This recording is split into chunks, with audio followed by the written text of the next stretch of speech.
you, Karen. The July 17th, 2023 meeting of the Water Resources Advisory Board is now convened. Our first agenda item is approval of the June meeting minutes. Do any of the members have comments on the June meeting minutes? No.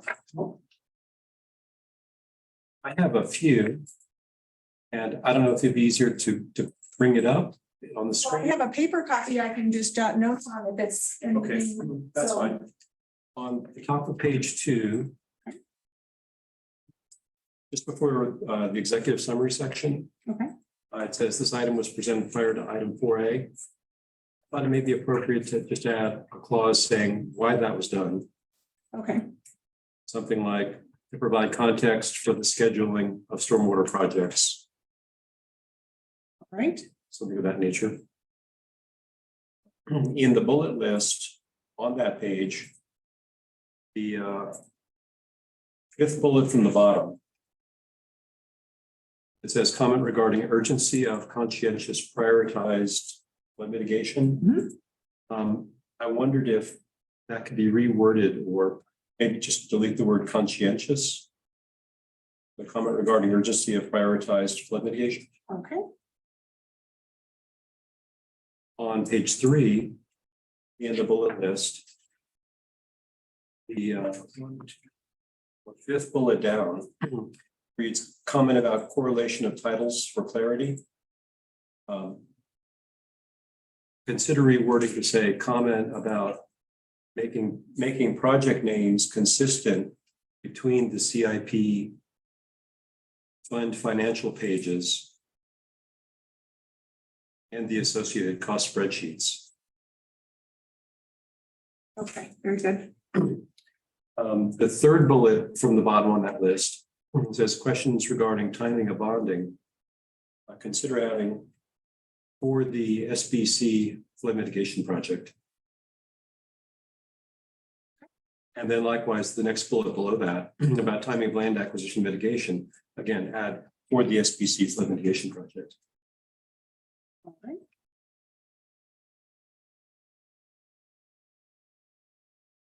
Any other comments from any board members? Okay. The next agenda item is going to the virtual public comment, and then after that is the public hearing. Before we do so, though, if I think we need a oh, motion. I'm sorry. Yes, could we have a motion to approve those minutes? Any second? The second motion. Okay, all in favor of approving the amended minutes? Approves 4-0. And if you might have noticed, we're one member short today. He's on vacation in Europe and wasn't able to attend. Okay, thank you, Joe, for that. Now, before we go into any of the public comment segments, if Joanna Bloom, if you could give the information regarding that. Yep, thank you. So, hi, I am Joanna Bloom, and I'm serving as the technical host for this meeting. We'll start by sharing a few slides of the virtual meeting rules that we follow. These rules are in place to find a balance between transparency with community members and security that minimizes disruptions. We do need a full name associated with each person's participation in open or public comment, and we cannot unmute you without it. If your full name is not currently displayed, please go ahead and change it, or you're welcome to send me a text. I'll give you my number in just a moment, and I'm happy to change it for you. There is no chat feature for this meeting. The Q&A function is enabled and can be used to address Zoom connectivity questions only. So if you have any difficulty with the Q&A function, or if you want me to rename you, please text me at 303-817-1742. Members of the public may be unable to control the audio or video features. Video is limited to city officials, employees, and invited speakers only. I'll unmute you when you're recognized to speak. And if you're on the phone, you may need to press *6 to unmute yourself. And you can indicate your desire to participate in open or public comment by using the raised hand function. And you can get to that by pressing *9 to raise your hand. I'll call on your name when it's your turn to speak and announce the name of the next speaker on deck. And after I've unmuted you, please say your first and last name, and then a 3-minute timer will be displayed and we'll start once you begin your comments. So I appreciate your participation. Thank you, Joanna. Our next agenda item then is the virtual public comment. And now this will be on things that are not associated with utilities capital improvement plan project. So anything but the CIP. So go ahead if you're here for open comment. If you can indicate virtually raise your hand, I'll call on you. And I'll give folks just one moment to raise their hand. I don't see any hands raised right now.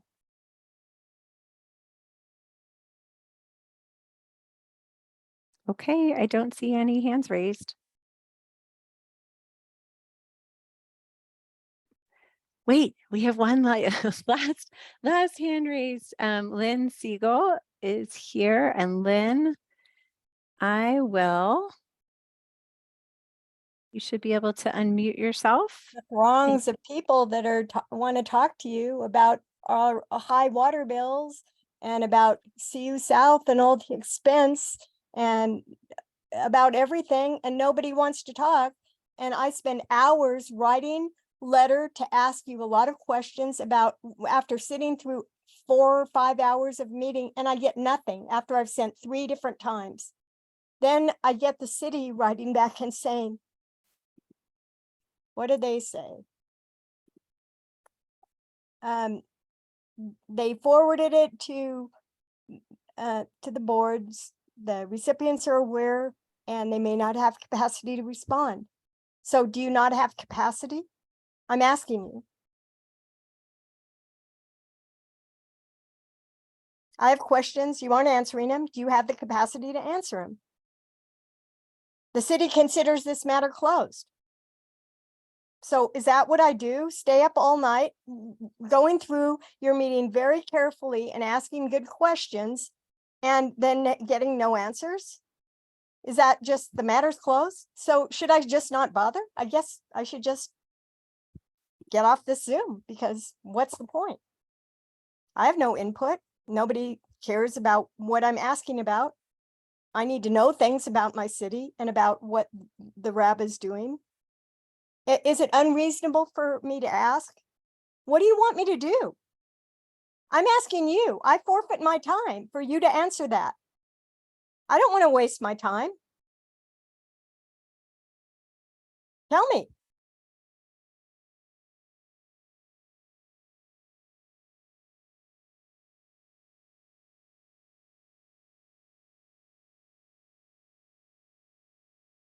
Lynn, if you were done, maybe we could see the remainder of your time to Joe Tadiucci for a response on that.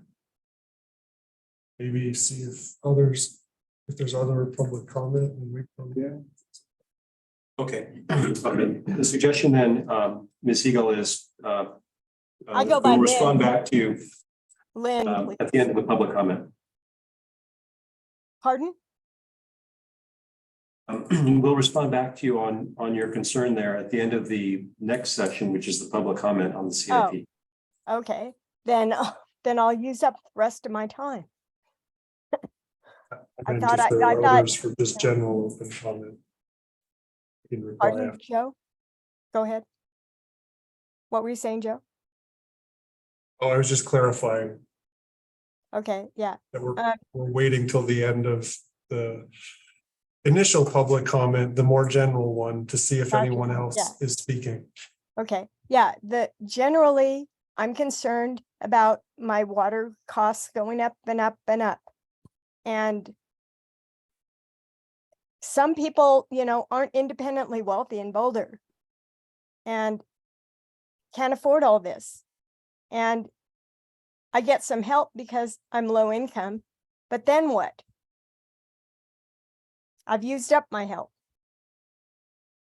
And I've got these high water bills to deal with. And I don't even irrigate. And I feel, and I have an addition on my house that doesn't have heating or cooling. So I'm really hot and I need to take showers during the day. And I feel like, I just have to suffer rather than get in the water because I'm paying so heavily for it. Is that what the life of a 70-year-old in Boulder is supposed to be about?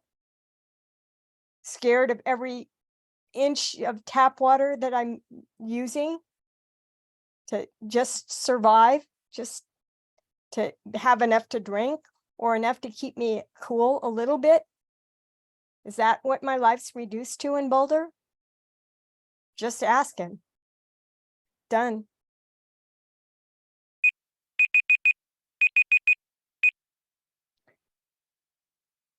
Okay, if there are others that would like to speak, you can either press *9 to raise your hand or use the virtual raise hand function on your screen.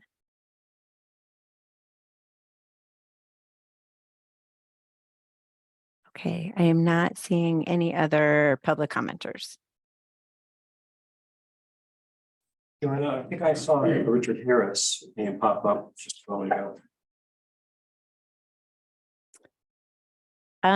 Richard, you are on my list. If you would like to speak, go ahead and indicate with the raise hand function.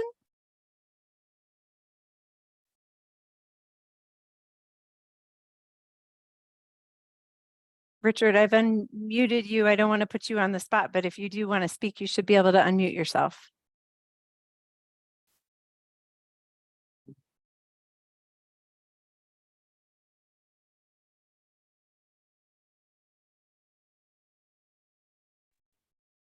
Excuse me for interrupting, but I was just trying different buttons to see what they would do. And I thought I failed to turn it off in time, I guess. No, Thank you no very worries much. at all. And we appreciate you being here. And it is a tricky system. So thanks for chiming in. We just didn't want to miss you if you wanted to speak. Thank you. You're welcome. Thank you. Now let's move on to our next agenda item 4, which is the public hearing and consideration of recommendations regarding utilities capital improvement plan budget. And so I think this will start with the public hearing part, or will it be a staff presentation? Staff presentation first, but this was the time I was envisioning speaking to Lynn's comments, if you'd like me to, Yes, before I please. introduce the next item. So I believe Lynn is referring to an email that she had sent that was primarily focused on the prioritization formula that we discussed last time. And apologies to Lynn, that was forwarded to me. I've been out for a couple of weeks and I've only been back in the office for 2 business days before this meeting. And in terms of the response that she mentioned receiving from the city, that it was a closed item on I believe what we would have meant by that is it refers to a master plan that's already gone through a process and an approval process, and that concluded last year. And when we get into the next item, you'll note that in the memo, we did make mention of the prioritization formula. There certainly was interest from the board members during the last meeting and suggested that because it has really no bearing on what's happening with the 2024 CIP and the associated rates, that which is the focus of tonight's meeting, that if the board is interested, we could table further discussion on the prioritization formula to a future date. And we will catch up on email and get back to Lynn with her questions. But there really isn't any urgency. There's not something that's going to happen tonight that Lynn may feel like she has missed out on something, but that's not the case. And we'll catch up with her. Okay, thank you, Joe. I believe the thread of Lynn Siegel's comment was though about the water rates and difficulty in paying. And I understand that there is a financial assistance program that the city offers. Are there some issues with that that's still making payment of that bill an issue with Ms. Siegel? So can I chime in real quickly? Sure. In my utility billing role. So I am your technical host and I also do manage the utility billing department. And Lynn Siegel and I have been corresponding about that over the last couple of months. And whereas I can't give personal account information, I am readily available to her as recently as today. So we're in contact and I am helping Lynn to the degree that we can. And Lynn and all Boulder community members are eligible for that payment assistance if it's needed and if they qualify. Thank you, Joe, and thank you, Joanna, also for chiming in on that with city's willingness to assist on that. Let's now then move to the next agenda item, which is the public hearing on the utilities capital improvement program. Great, and I may not have introduced myself previously when I started talking, but I'm Joe Tadiucci. I'm the Director of the Utilities Department. Our first item tonight is a public hearing on the capital improvement program. This is one of the bigger things that the Water Resources Advisory Board takes action on each year. So we'll be seeking a board recommendation tonight. And as we have discussed previously, and for board members who have been here for a few years, you know that we normally tackle this subject in 3 separate meetings. And this will be the third touch for the board as we started in May. And although we didn't have a business meeting in May, we did send you a memo. And then in June, we did a deeper dive and went through the capital improvement program and some contextual information. And so we're back tonight for a recommendation. We have a fairly brief staff presentation tonight, and the goal of that is to address the feedback that you gave us in June and our attempt to be responsive tonight. And I did want to mention to you that even though there's just a few of us on staff here in the room, the budget that's before you tonight in the capital improvement program represents the culmination of hundreds of hours of staff time going back to January of this year, which is when we all start working on what our plan is. And the CIP is informed by master plans, as well as asset management program that we have. And we look at all of our infrastructure and do a condition index. And so what you see here tonight is the culmination of all of that. And so Chris Duville is our Deputy Director of Operations. He'll lead our brief presentation. And before I turn it over to him, I just want to emphasize for the board for clarity what's being asked of you tonight. And that is a recommendation to council on the 2024 CIP and the associated utility rates. Even though we show you a 6-year window, that provides context of what else is coming. Each year's budget process is really focused on the next year. And so when council looks at the budget as it goes through the rest of the process, they'll be approving, if they approve it, 2024. So I think that's what I had. Chris, the right screen is up there. I think we're ready on your speaker note. So It is, and I just wanted, sorry, Chris, to just jump in here before you start. We are hearing a little bit of feedback, not feedback, but folks on the phone are having a little bit of difficulty hearing you speak, Joe. So maybe just project. I know the room is universally mic'd, but just make sure you're speaking loudly. sounds good. Thanks. All right, I'll proceed with vigor here. So thanks for that, Joe, and good evening, board members. For the record, I am Chris Duville, as Joe mentioned, the Utilities Deputy Director of Operations. And tonight, for support with clarifications or questions, Chris Douglas, our Utilities Engineering Manager, is here to assist. All right, so this is the final meeting on the CIP for this year and is centered around summarizing RAB feedback and promoting a discussion that we hope leads to a motion and recommendation. The goal tonight is to provide any additional clarity desired on our priorities, projects, rates, and associated impacts that will enable a final recommendation. So I have about 16 slides tonight, about 10 minutes. And following that information, we'll pause for any clarifying questions from RAB.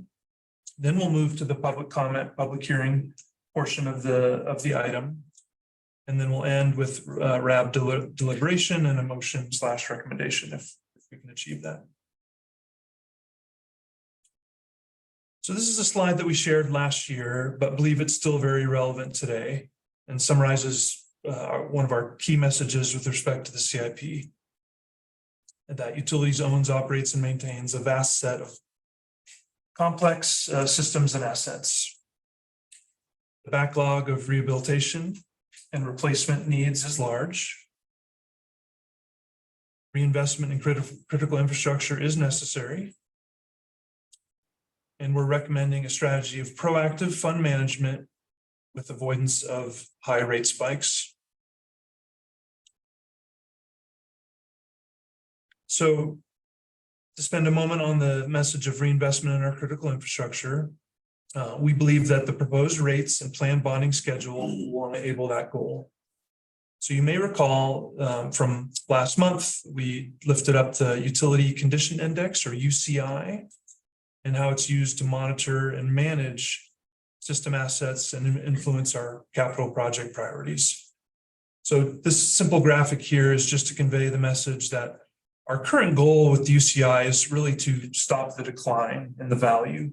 So the arrow declining down is to represent, we are kind of losing ground on UCI. What we're bringing forward tonight and our current goal is to, again, stop that decline and flatten things out. UCI ranges from 0 up to 100. It's just an index. And as a reminder, our current source water UCI is 54, treated water is 45.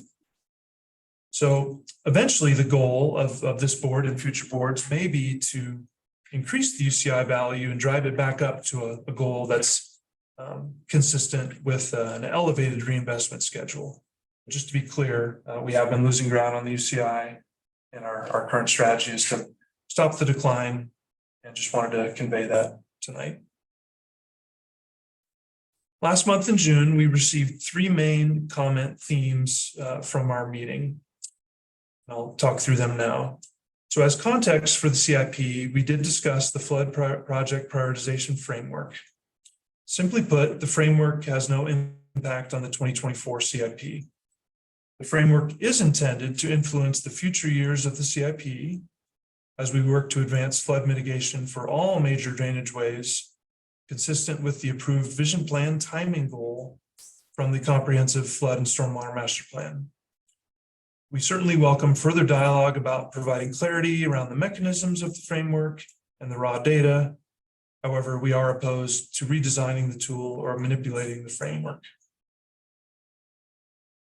Secondly, there were some questions about bonding options that were voiced in June. We are recommending staying the course with our planned fourth quarter 2023 water and wastewater bond, as well as planning to bond in 2024, the Stormwater and Flood Management Fund. However, we do want to state we certainly commit to coordinating and shifting the timing of the storm flood bond to align with the completion of the design and start of construction for the South Boulder Creek Flood Mitigation Project. Third item here is interest in peer community rates and rate increases, as well as there were some comments about Boulder's rate history.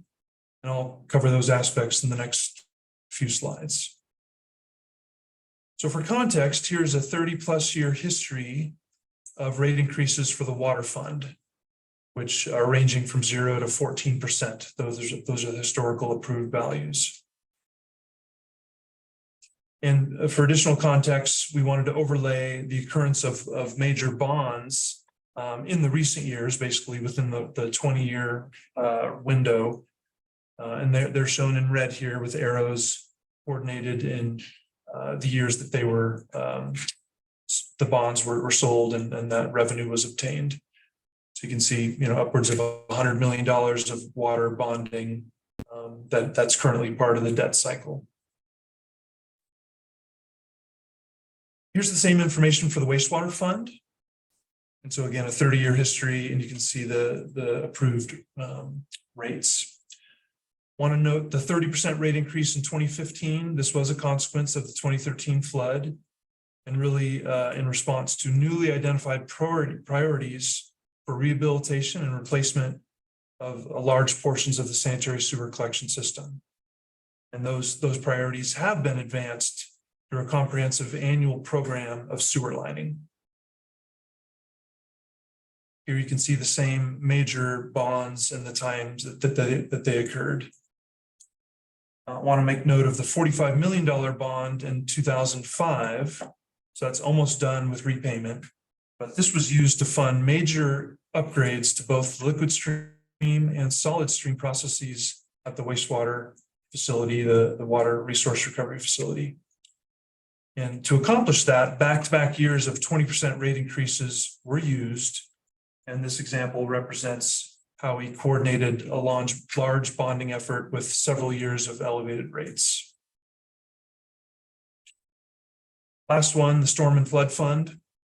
So traditionally, there have been smaller rate increases that were approved to support the less expensive local drainage work and flood mapping and mitigation studies. And basically, the flood mitigation construction during this time frame was limited. So now we are advancing major flood mitigation construction efforts, and thus higher rates are required to accomplish that work. Want to note here that the single bond during this recent 20-year time frame was in 2015, and that was a $23 million effort. And this was to fund the Wonderland Creek flood mitigation project that has been constructed. You might recall there's other efforts on Wonderland Creek on the upstream reaches, but this was a significant one kind of in the middle of Wonderland Creek. And the 75% rate increase or 75% rate increase that coincided in 2015 was also a direct result of the 2013 flood. Now we'll move on to peer community rate comparison. So the memo for this item did include the comparison from last year, and here's an updated version. We were able to obtain and document 2023 rates that are in effect for Boulder and 15 nearby peer communities. So there you can see the total bill, and Boulder admittedly is near the upper end. There was an expressed comment about understanding what other communities are contemplating for 2024 rates. So we did reach out to the same 15 communities. And as of the timing of the meeting here, we did receive 9 responses from the communities. And so just for quick sharing, we are seeing peer communities either contemplate or approve rates in the water funds of 0 to 9%.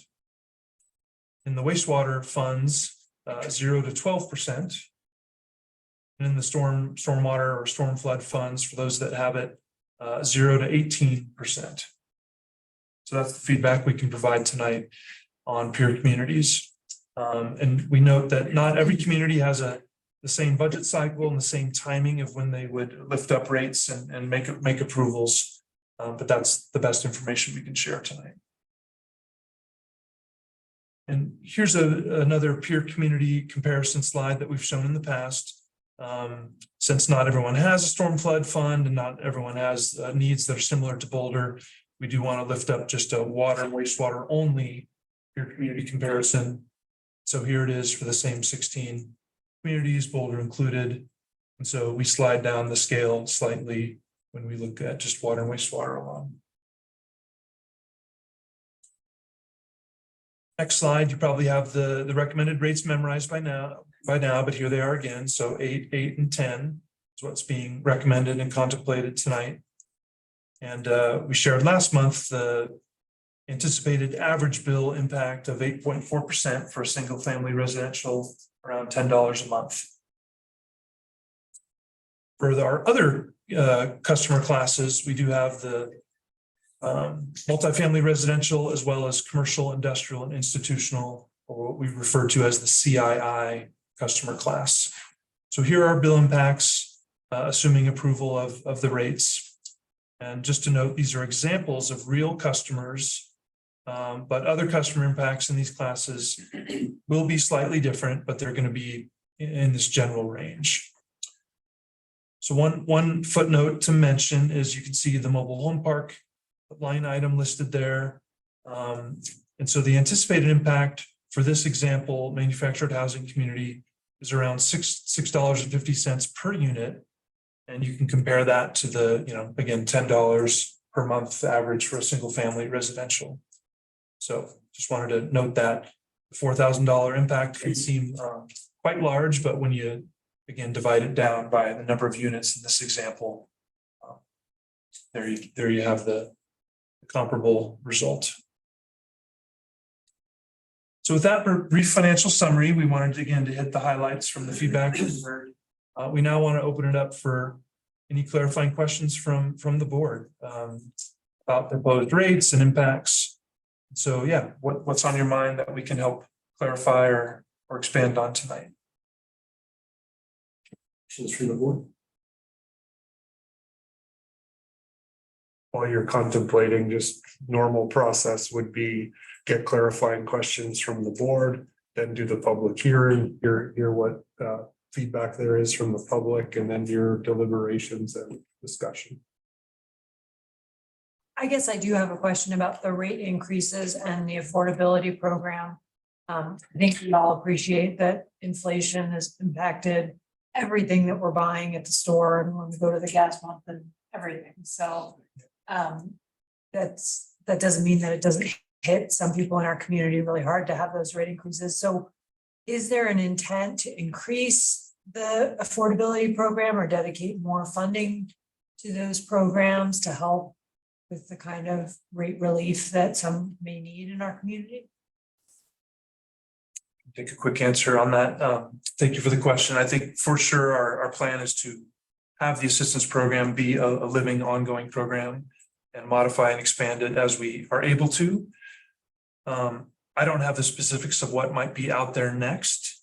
We are currently in the cycle of spending down the ARPA dollars that were dedicated for this purpose. So we can say that. And I do believe that a county that was, or the program that was lifted up by Boulder County that we partnered with for specific rental assistance is also still in the mix. But yeah, I don't have any other details about specifics of what we're planning next on that, Amy. But Yeah.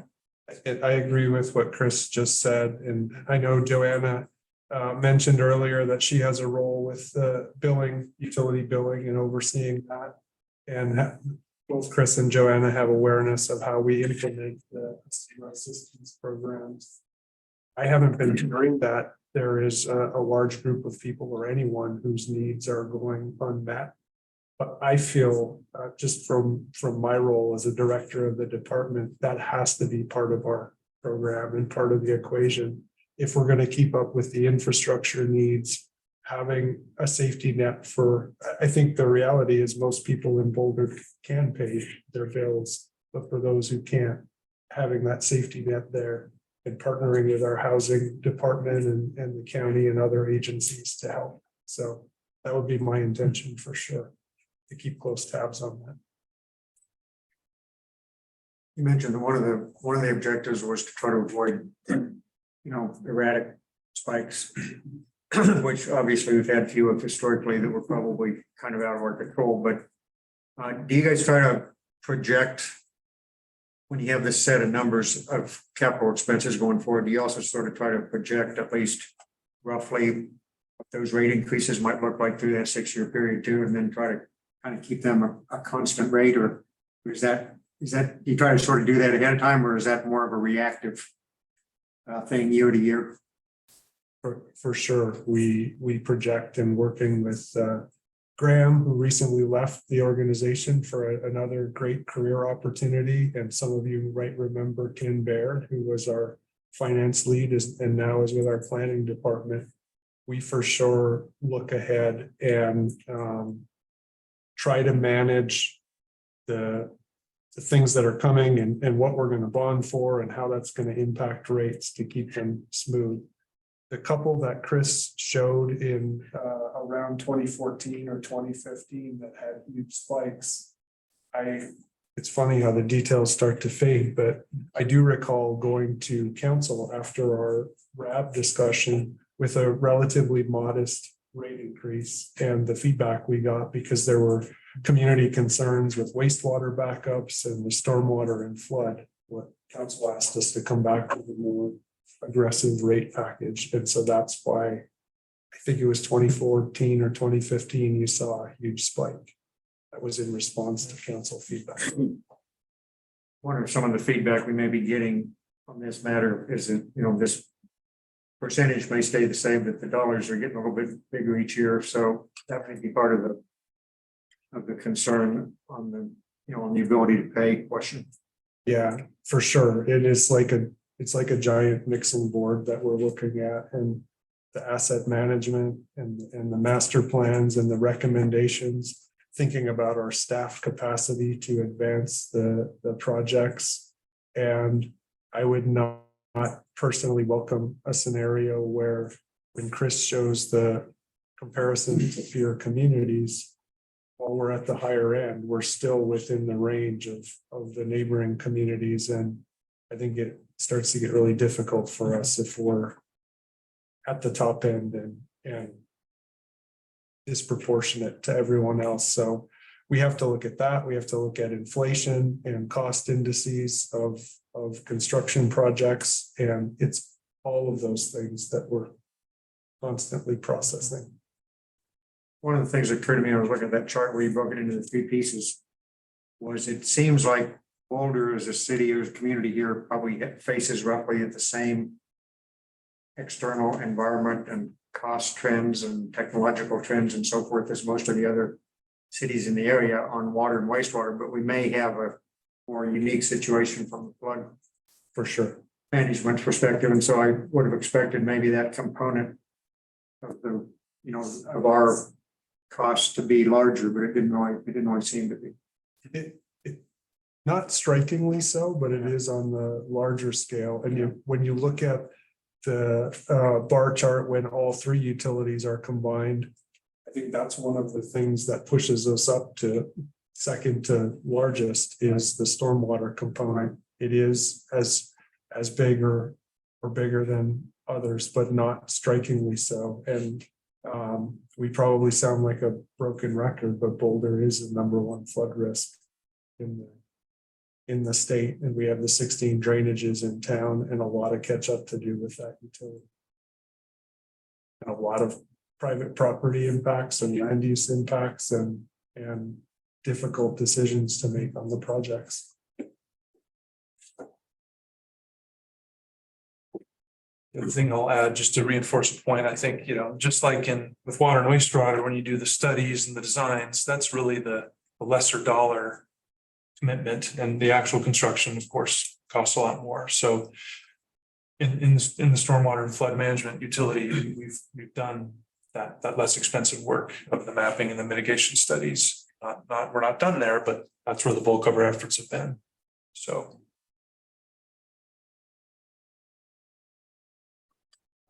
Chris, during your presentation, when you're talking about the bonding, you mentioned something about the city being open to shifting timing of bonding of certain projects. Could you restate what you said then?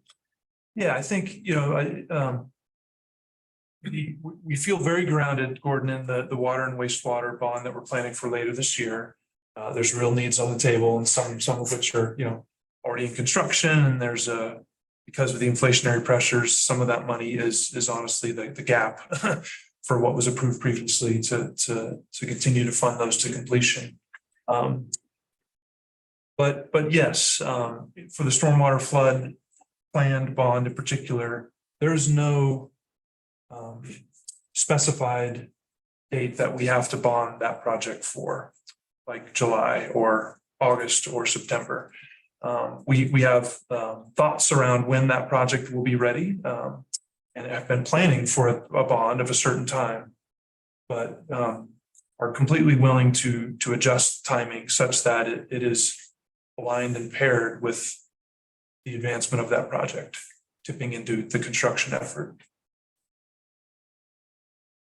For any project, when we perceive we're at a state of readiness and ready to invest in it, we'll make this recommendation for a bond. There can always be delays or changes, and we've got some risk there, and we also have ways of managing that and have some discretion, for instance, on when we sell the bonds and things like that.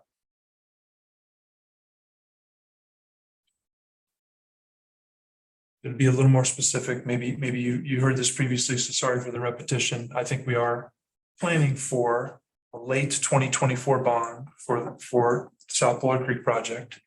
But if the reality and conditions dictate otherwise, that timing is up for discussion. Okay, and perhaps after the public comment period, we can return to that topic. Any other questions from the board? With that, then I'd like us to proceed to the public comment period, the public hearing period.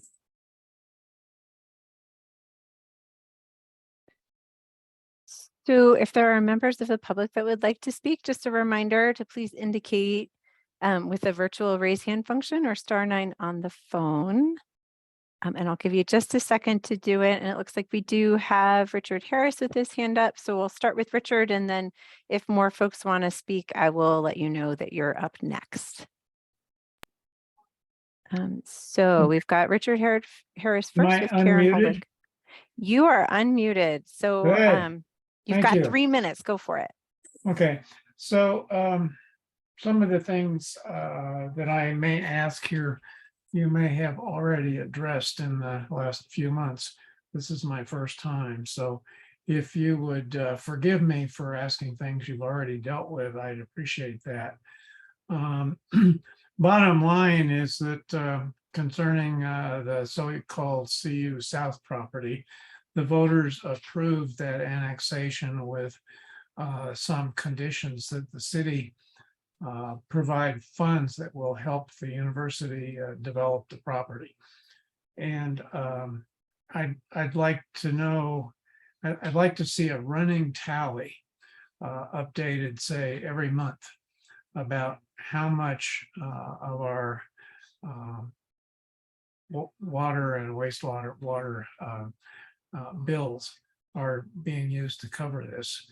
Perhaps the good way to express that was already used tonight, which is what a typical Boulder homeowner is going to have to pay in order to facilitate this. And I apologize for not being on top of this earlier. And then you've surely spent lots of money already just in terms of staff time, both before the election and after the election, trying to work out all the technical details with other agencies.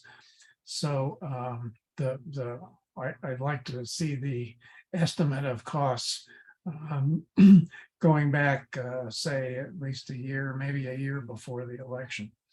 And that needs to be public knowledge. I think many of the voters who voted to, I gotta say this right, the people who didn't turn this down were, the majority were in, I believe, North Boulder. And I think people assumed there would be no cost to them, like the people in South Boulder. And so this is a very important issue. And I hope you can be fully transparent about it and not try to mix the costs related to that project too much in with other costs that may obscure what we're really spending.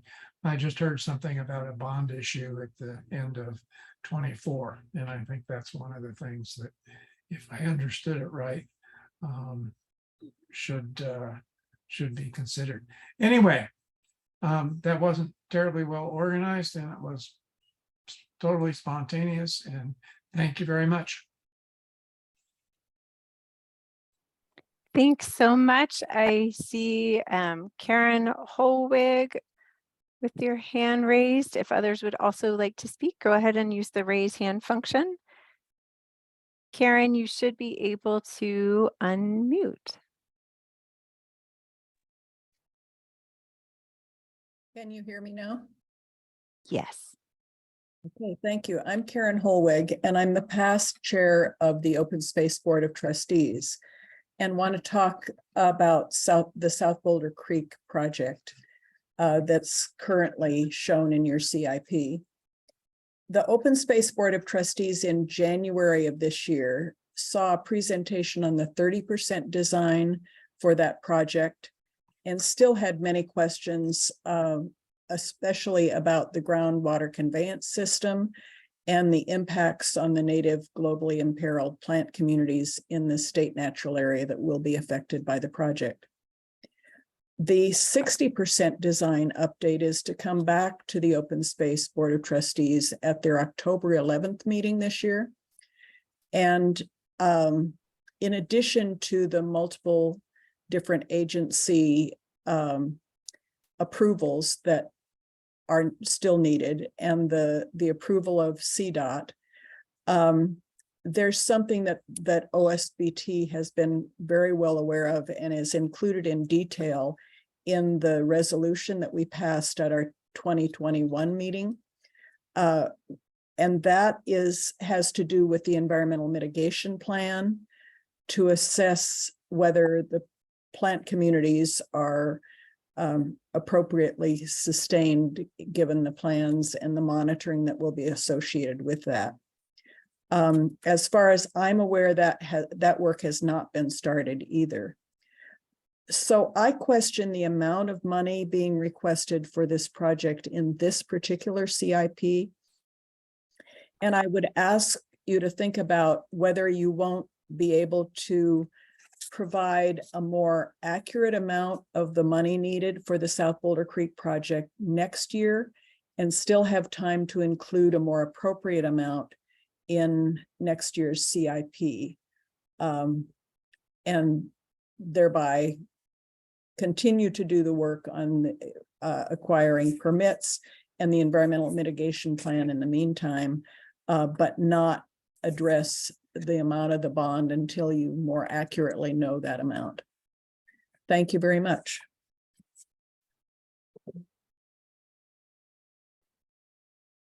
Thank you. And I will just give it one more minute. I don't currently see any other hands raised, but if there is a community member that wants to speak, I do see Lynn's hand going up. So Lynn, I'll call on you. And if anybody else wants to speak, now's a great time to raise your hand and you can go next.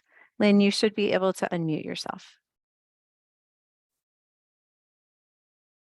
It isn't like I don't appreciate water. My name means water, Lynn, it's Welsh. My brother was a water chemist. My daughter is a water climate artist. So I get it. But you know what? My property tax just went from $6,000 to $9,000 a year. I found out that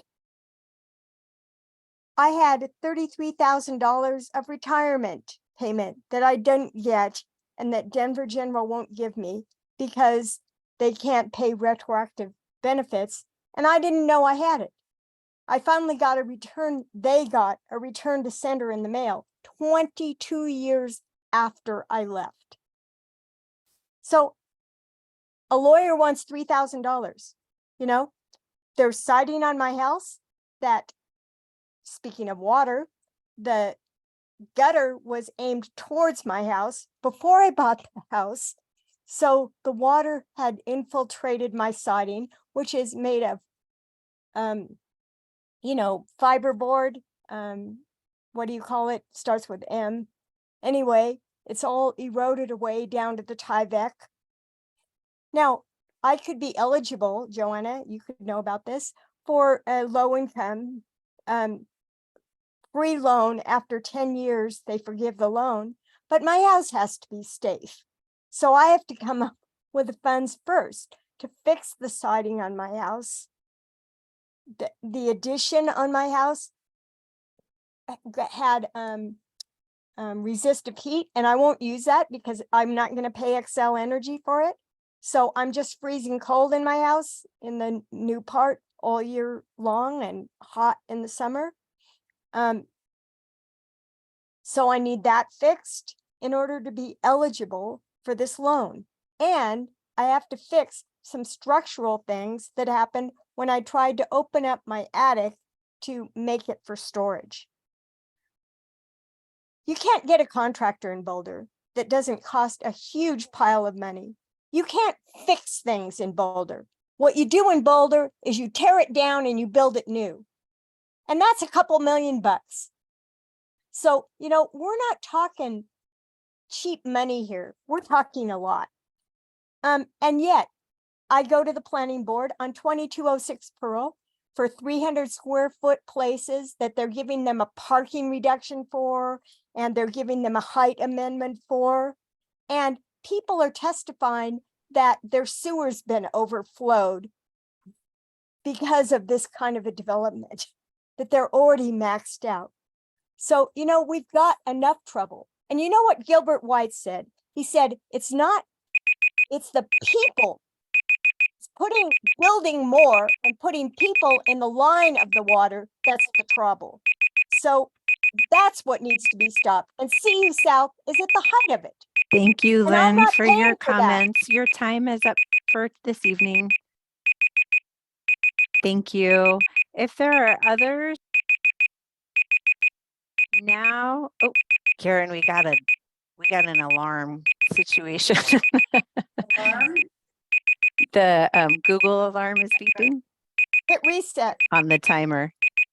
There you go. Thank you so much. All right, thank you. Yeah, no worries.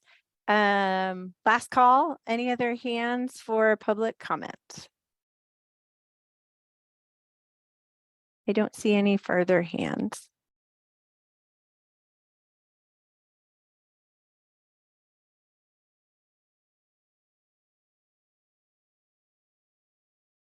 Hearing none then, I'd like to note that 3 members of the public did send written comments to the RAB, and I assume that staff have seen those also.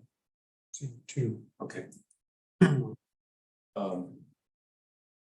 If there's one that you didn't receive that the RAB sent, then we'll make sure we get over to you.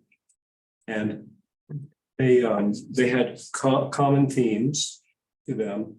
One was concerned about the timing on the project in light of the necessary permits and also the necessary studies that are necessary for the Open Space Board of Trustees is recommendations from their June 2021 resolution. And then other concerns about impacts to the wildlife. And another theme that was in several of these is the continued lack of examples of a groundwater conveyance system that is established in a project that is like this project, in a low gradient, a large valley project in which groundwater needs to flow under current conditions as well as under future flood conditions, where the water level would be 10 to 12 feet higher, say. And that I know that's an ongoing concern of the Open Space Board of Trustees, and it was also a common thread of these public comments that we received in writing.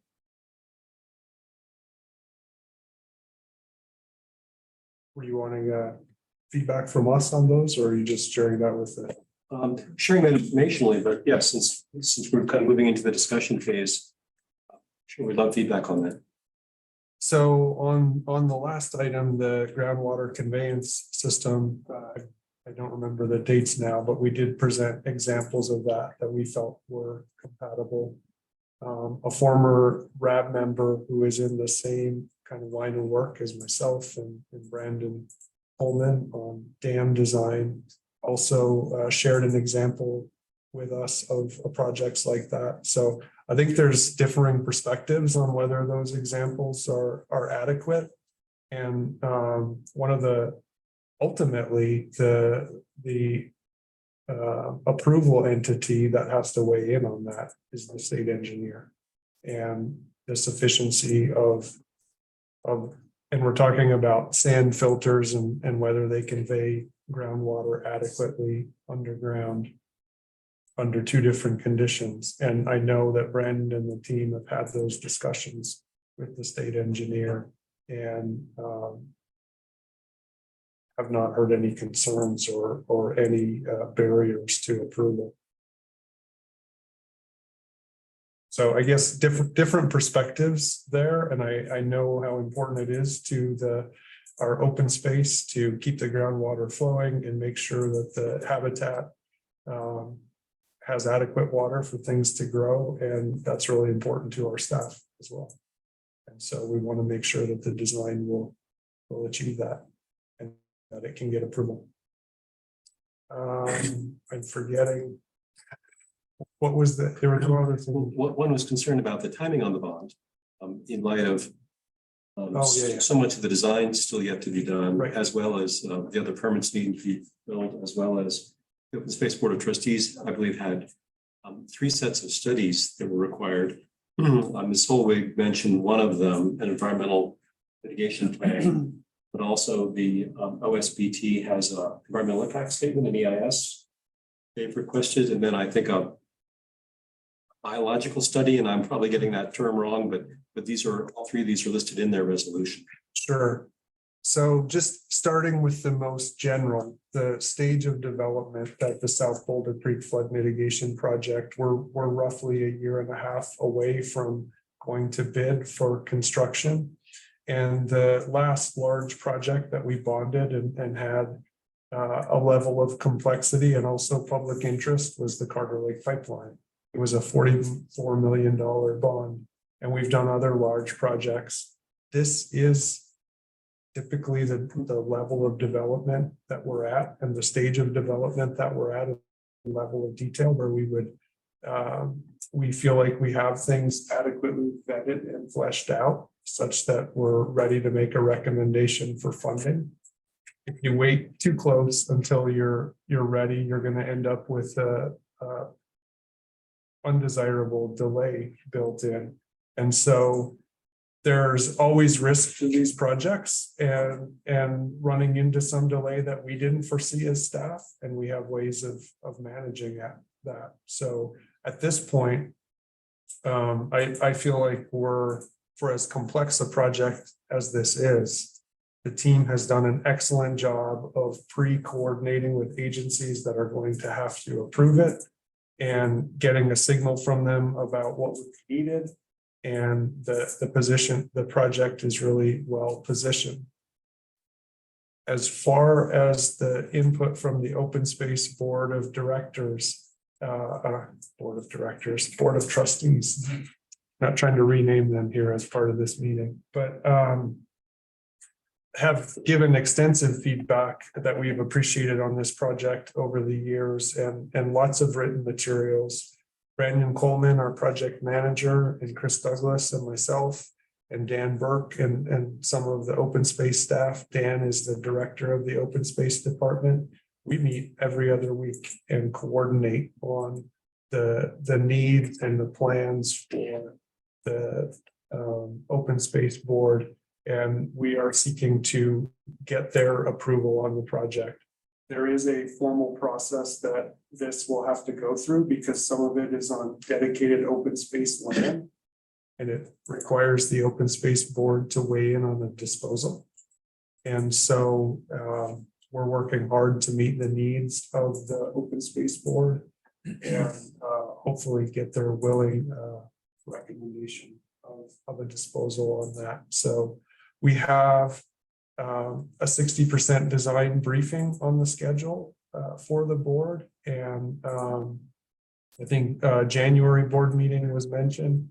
We've also done a briefing to them on the environmental mitigation plan. There's the agreement that we have with the university. The city will acquire about half of their 300 acres that they own out there.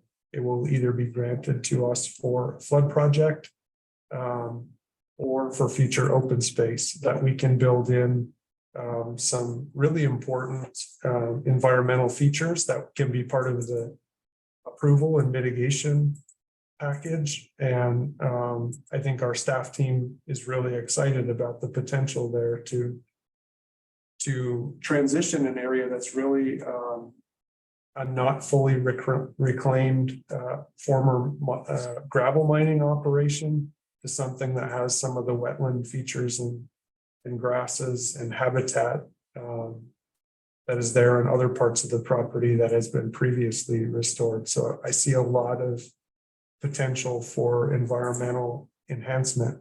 That's not to say that our project won't have impacts, some of which on certain threatened and endangered species may be difficult to replace or recover from. And so mitigating those impacts and having ratios of things is the track that we're on. That was way more than you asked for, but I just got rolling. Sorry. Thoughts or comments from the board? I know you're, as you said, a year and a half from construction, with this current schedule. There were these issues raised about the environmental approach as if something, as if a plan had been presented. And I just wondered if there was some confusion in terms of the process and the development of the mitigation plan and the revegetation. That seemed to be a theme that came up in some of these comment emails. Yeah, I think it goes back to what I just said. I haven't heard feedback that there's huge public sentiment that our initial plan for the mitigation is inadequate on the 119 acres that's designated for future open space. It's still a work in progress. We had a reasonably good reception, in my opinion, from the Open Space Board when we presented it to them in an initial pass. And certainly we'll be going back as it gets more detailed. Thanks.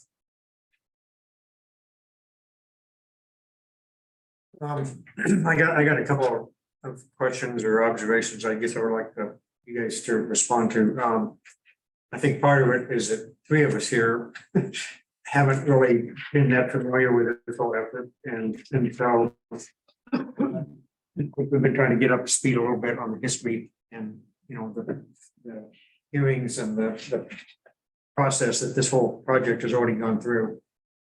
And hearing the public comment, and particularly some of these letters we got, and just being familiar with some of the sort of the controversy here in the past, I guess it strikes me that there's two things here. One is there seems to be some differences of opinion between the department and some of the public or other groups that are technical in nature. And one of them is this groundwater conveyance system that you just mentioned. One of them is the lead channel that needs somehow to be cleaned up if it's going to be part of the system. And there seem to be a couple of technical issues that there's some level of concern or disagreement about. And while I'm not sure that it's the role of the RAB to get way into the technical details, I mean, we're getting into sort of gray area there. I guess I'd be interested in your kind of response to, how do you respond to the fact that there seems to be differences of opinion or disagreement with some of the technical judgments that you made in the plan? And then the second area of controversy or debate here seems to be sort of the timing, and that there remains several permits that need to be removed and acquired. There's still quite a bit of engineering work, et cetera, and it's not really envisioned that this project will start until pretty late next year. So I guess the other question I have is sort of with respect to the timing, and I think one of the commenters said this, what happens, for example, if we waited and tried to do the estimate of the cost and the bonding for early 25 rather than late 24? What are the odds that the project may slip a few months so that this is kind of a moot point anyway? I mean, to me, if we approve a rate increase to help fund this project and it doesn't actually start next year for whatever reason, you don't get a permit or it gets stretched out, then we've put a burden on the community that we haven't utilized. But on the other hand, presumably those funds are here in reserve and it'll avoid us having to raise rates at a higher rate some year down in the future. So it may be a little bit of a timing, unfortunate timing. It's not a big problem long term.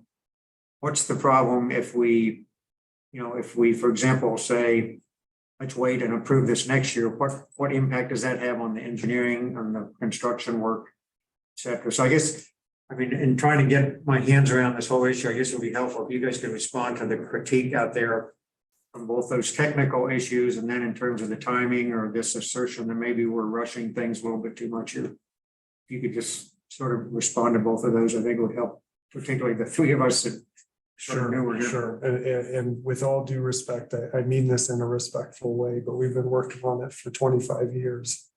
So I don't feel like it's rushed at all. And it's been 10 years since the 2013 flood.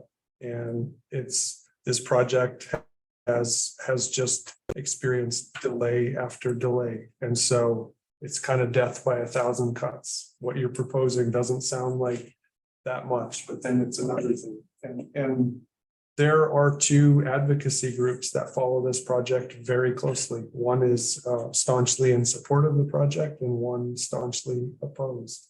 And so there's always going to be a handful of arguments that we're going to hear of why the design is adequate or why we should delay. And we've experienced that year after year. I really feel like, and I feel like the spring rains were a warning that it's time to move this forward. So in terms of the specific questions on the technical, let me start with the Veely channel.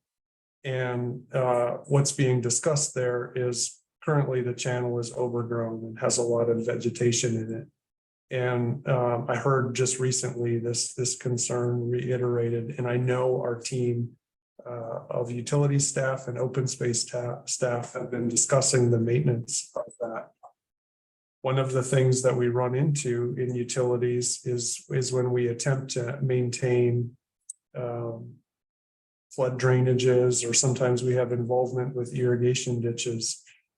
On the one hand, we create capacity when we do that maintenance and we cut down trees and vegetation.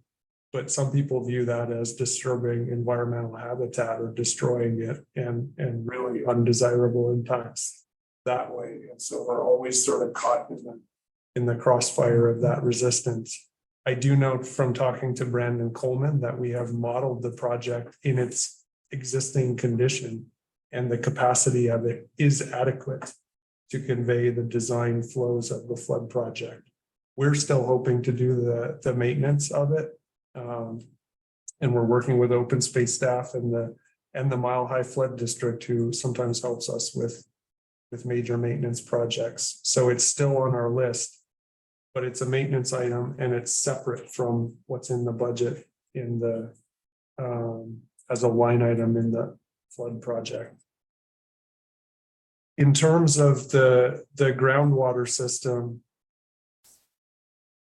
I understand the concerns that have been put forward and the impacts to open space, and we absolutely want to be mindful of that.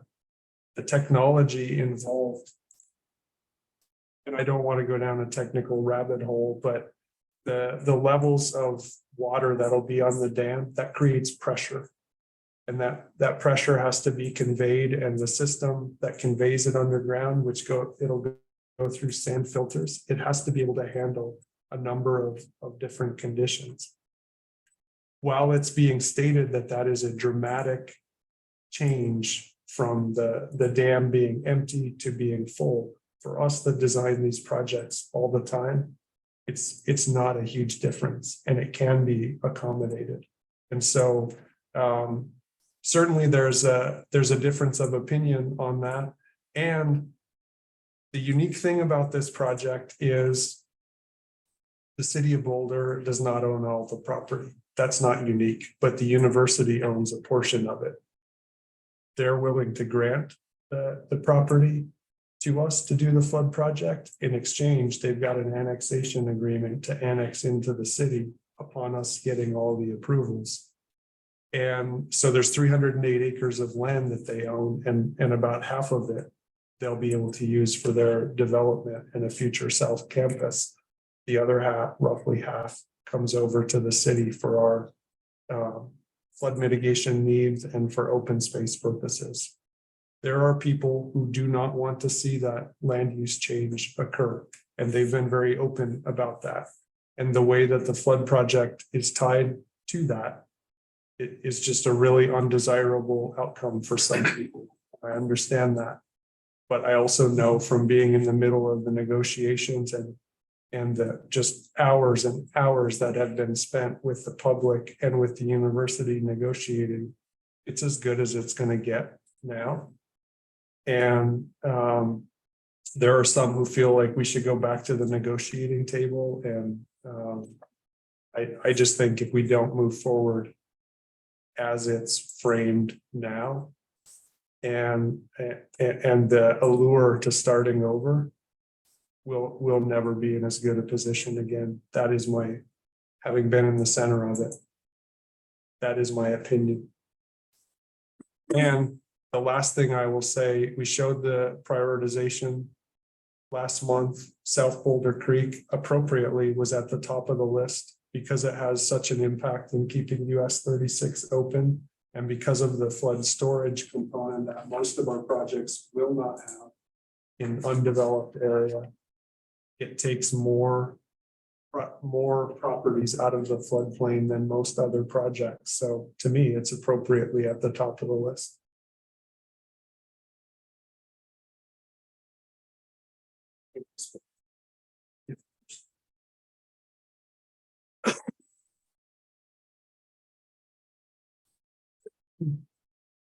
Well, any comments or questions?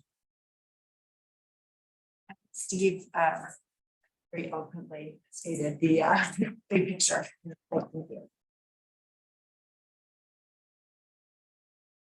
No.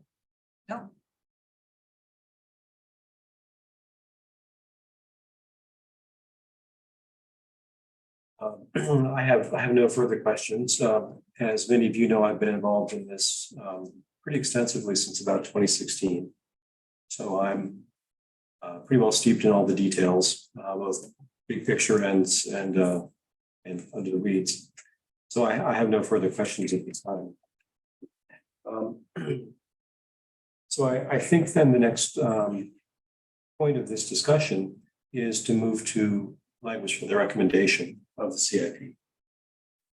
I have put together some, I know that in our meeting packet, staff has put together a brief example language. I've got a suggested alternative to that, which I propose that Karen pull up on the screen. And Karen, just a few minutes ago, I sent you a slightly updated version.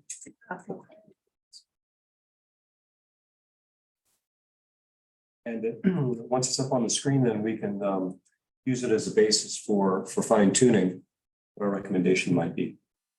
While Karen's pulling that one up, essentially, the recommendation is we're recommending the CIP for the water and wastewater enterprise funds. So, but then for the stormwater flood fund, we have some recommendations, some provisos for that. So that's what you'll see here in just a moment. If I could make one other comment that maybe we'll factor in directly, or we'll talk about it a little bit later, but last year we ended up with, I think, a two-part motion because of board member Broughton's employment situation with you know, her company that's contracted under certain projects and whatnot. So we have some draft language that we believe would support, you know, her vote and that situation. So. Good. So what you see up on the screen is suggested language. And Aaron, if you don't mind just accepting what you see there in red is a paragraph that I overlooked sending Karen an earlier version a couple of hours ago. But we might as well start with a clean slate here. So again, this is just draft language that I'm hopeful that we'll have active engagement in with board members. And something then we can ultimately agree on. So I don't know if procedurally, do I need to get a second to go through this process, Joe or Karen? Do I need to have make a? Sorry? We don't have to make a motion until we agree to. Do I need a motion to allow us to talk about I it? think you can discuss it. If the other board members Okay. signal to you now that they're not willing, I guess that would be compelling, but Have to figure out how to make. it Karen, bigger on this. can you enlarge that a little bit?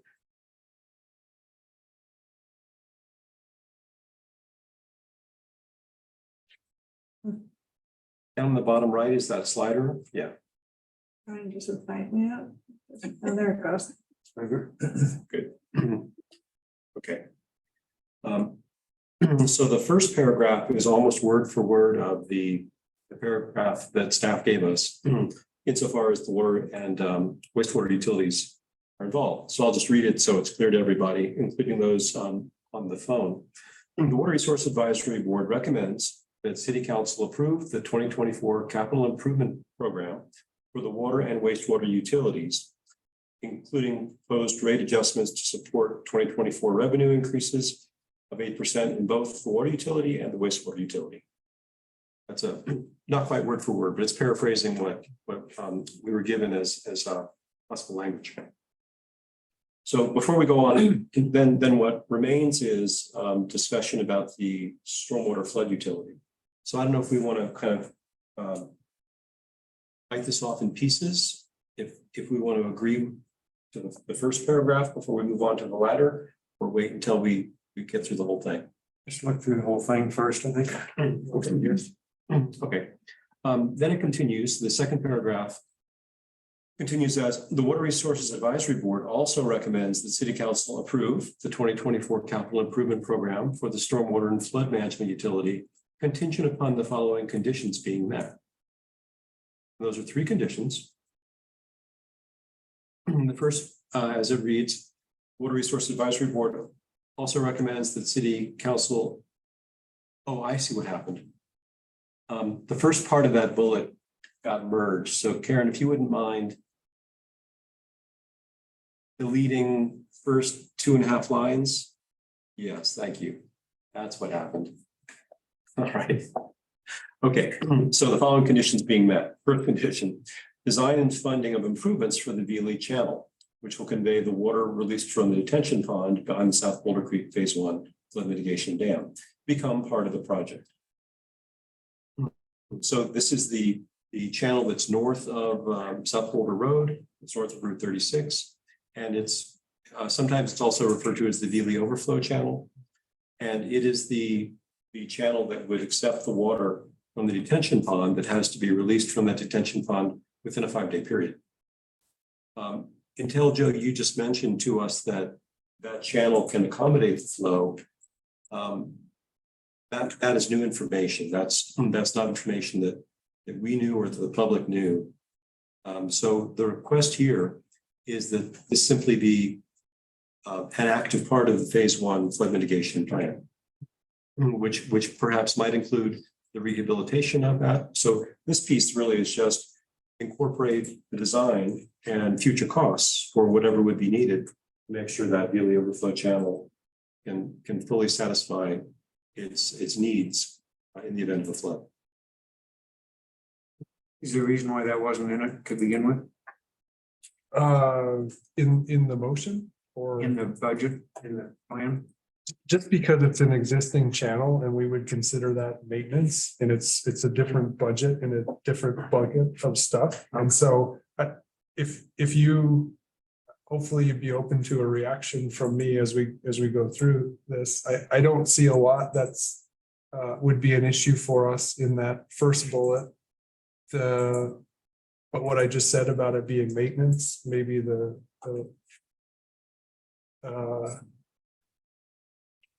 Yeah, I guess a question would be, is the operations and maintenance budget adequate to cover necessary design and funding of improvements? I mean, funding of improvements. Because the concern has always been that the Phase 1 project ends with the outflow piping. And there it stops, yet the water doesn't stop there.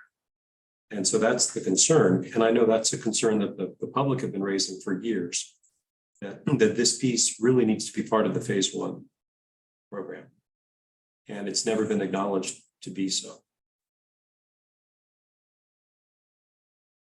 Yeah, so conceptually, what you've got there in the first bullet, I think works for us. And because of what I said about the resistance that we get to maintenance activities, it can be helpful for the board to say, go do the maintenance, but. Basically, this is just a little kind of draw that the floodwaters would run into in the event of a flood that's just gotten kind of overgrown with junk. Yeah. So it's not like a huge capital item, right? People's backyards. Yeah, no. I mean, if you, after the word improvements, if you added something like and or implement maintenance for the Beely channel, Sure. Yeah, because it's not like a lot of our maintenance on channels, there doesn't end up being a set of drawings or a Right. design and. Sure. Yeah, Karen just added that. Thank you, Karen. Well, let's move on to the second one, and then, of course, we can come back to these. The second condition being the expedited planning, design, and implementation of phase 2 of the South Boulder Creek Flood Mitigation Project, with a focus on mitigating the flooding from the Beely Channel tributary, which was a significant contributor to flooding in the September 2013 flood. The language is a little confusing because we're talking now about the Beely Channel upstream of South Boulder Road that drains the, I guess, the Table Mesa neighborhood. And that was from a 2014 study that the city convened. That tributary, among a few others, was thought to be a significant source of flooding in the West Valley downstream. Now, on the project prioritization sheet that we received and talked about last time, the phase 2 project is one of the 36 projects, and it is number 23 of the 36. And so, if that list of the 36 projects really comes to bear, chances are phase 2 won't happen for a very, very long time. So the idea is, since it was a significant contributor to the 2013 flood, if we have another flood like that in the future, we could well see that the current phase 1 flood mitigation project does nothing to minimize flooding of that Beely Channel. So it's possible that after spending $64 million for the phase 1 project, if we had another 2013 flood, after that project is implemented, the West Valley could still see significant flooding. Yeah. So the idea here is, again, just simply the request is expedited planning for it. And I note on the project prioritization project list that that we got last month, the project number 32 have 36. The Goose 01 segment was listed as being kind of moving up in the priority. So I know there's a precedent within utilities, even within the scoring, that there are other factors that are important to not make it a straight, we do the first project first, the second project second, the third project third. That there can be other factors involved. And that's really on that prioritization and thinking more about our discussion in June.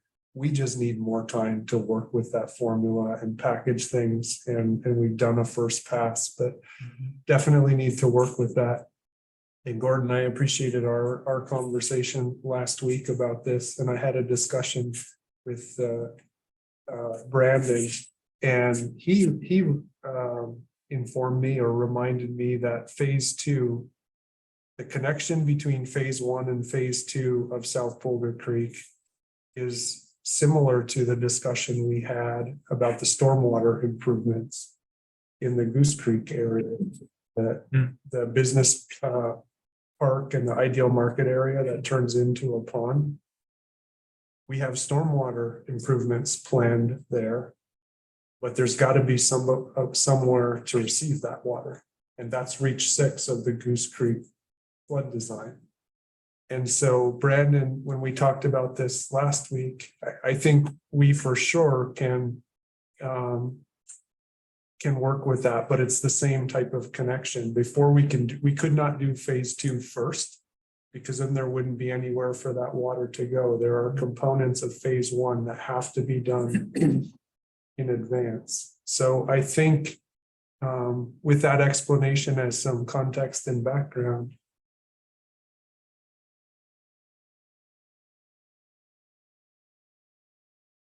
I think what we can work with what you have there. I don't know, Chris Douglas, Chris Dugal. And Chris Douglas, earlier, a few minutes ago, you raised your hand. You wanted to interject a comment? Joe covered it. Certainly when you turn my camera on as we need, but I don't have any additional comments right now. Thanks, Chris. And then moving on to the third,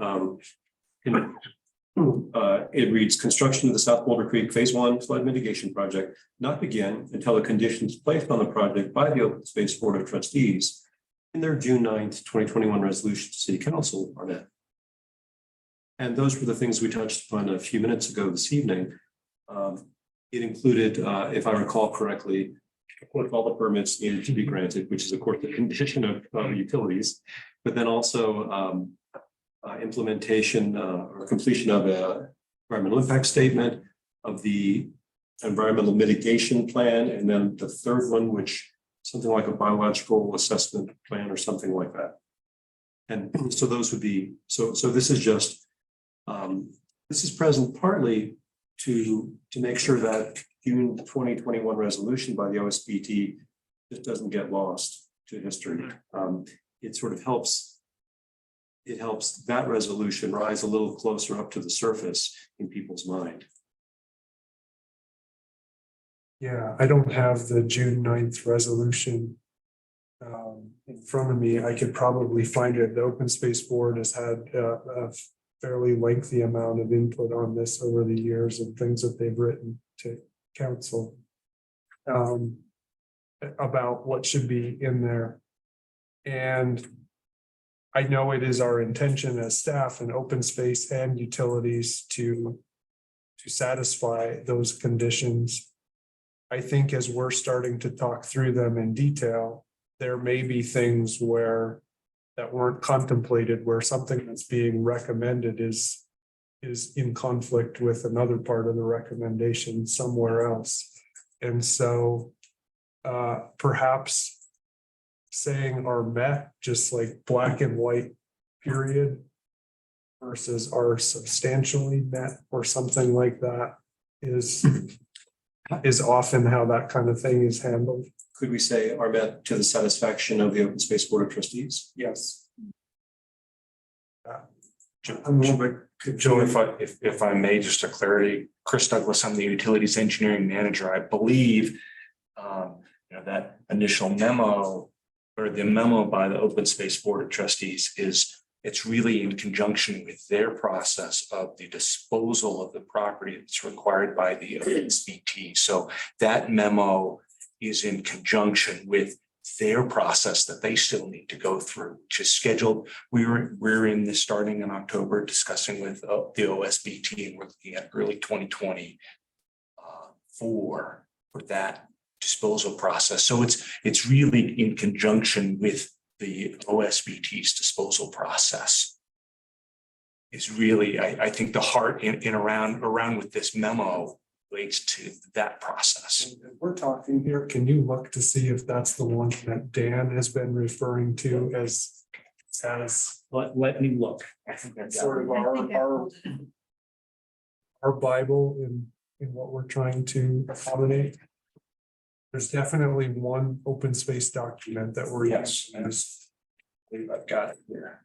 I guess I'm just pausing because I don't know what was in the resolution, so I'm not familiar with kind of the terms that are laid out there and just how stringent they are or reasonable, because everything that you've described seems very reasonable to me, but. Can I ask a clarifying I don't know question? what's in there.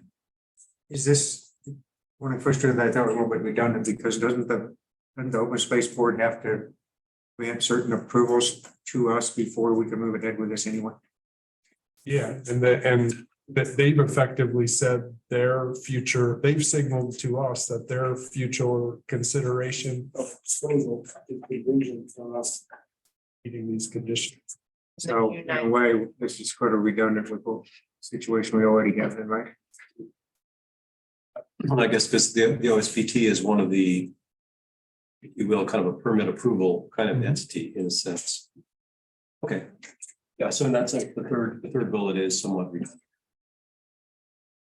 So I'm willing, based on that, and particularly because my fellow board members haven't had a chance to read that 2021 resolution and be hesitant to maybe agree to it without knowing what it says.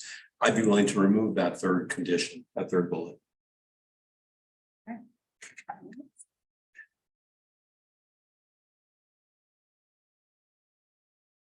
Recognizing we endorse the role of the Open Space Board of Trustees in this process. And they already have a role that's baked into the city process and charter that is recognized and. Okay, so that's the draft language is already as modified. Let's talk about it.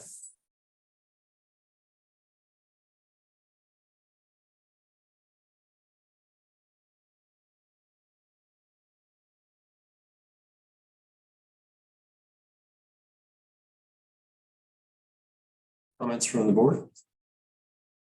I mean, I guess I'm just interested in what you guys think about this, or does this constrain you or hamstring you anyway in the process? If I can just speak, and I think it'll complement the spirit of what was shared. So I do not know all the details of this really challenging and important project, the South Boulder Creek flood mitigation. But just to speak to the prioritization, and Gordon, thank you for pulling it up, number 23 on the list, yeah, if we just blindly followed that framework, we wouldn't get to this project, the phase 2 project, for quite a while.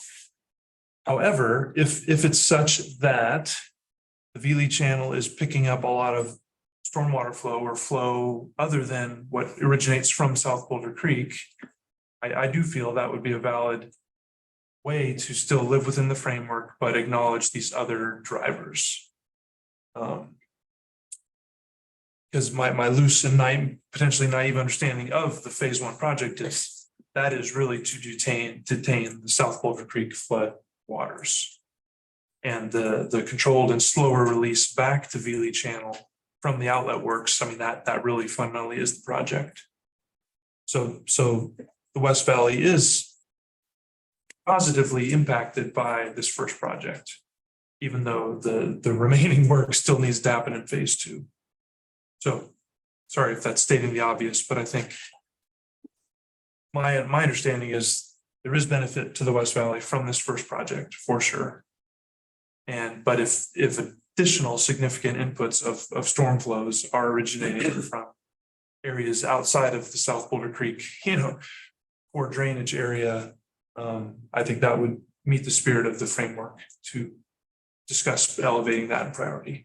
Yes, and that's a really important distinction that you raised, Chris, that perhaps when the modeling was done on the Veely Overflow Channel, it only considered flooding from South Boulder Creek itself and not tributaries. We don't know the details because we've never heard about this before, but the flows in the channel were considerable during the 2013 flood.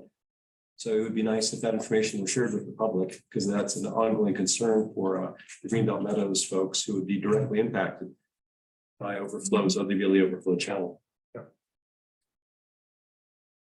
To the question of does the design and funding of improvements and or implementation of maintenance for the Veely Channel delay the project? I know with some other communities, the type of work crews and vegetation cleanup and can actually be quite difficult to get in place, not just because of pushback from people that live on the channel. So is there any concern that that could actually result in significant delay for the project? I think if that were to happen, we would come back to this board and discuss what we are running into and ask you for some further guidance on that. I think that could be managed.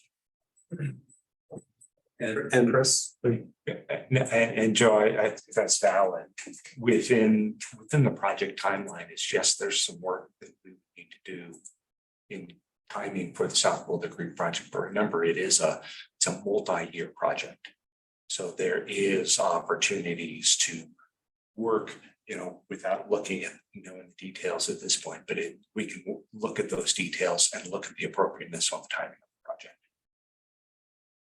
the project. And my original language was simply to include the design and funding of the improvements for the channel, and we added and or implement maintenance.